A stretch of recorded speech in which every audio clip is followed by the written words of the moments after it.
Welcome to K2M Unboxing and Reviews. Today I have a PJMasks Groom and Go. Now let's get unboxing.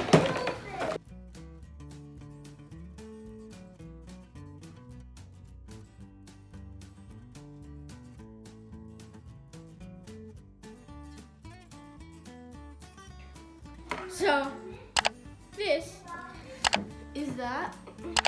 This is a mirror. So this is so you can put it on the mirror, and it is a place to mirror. So this is that.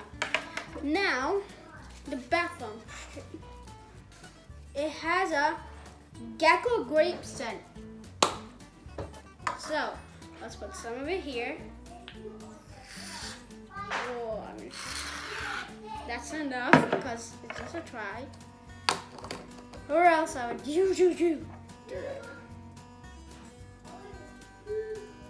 Mix.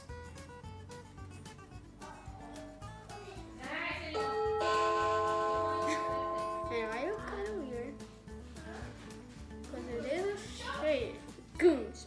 So that's how it is. Thank you guys for watching this video. Please like this video and please subscribe to our channel and please hit the bell icon so you don't miss any video. Bye!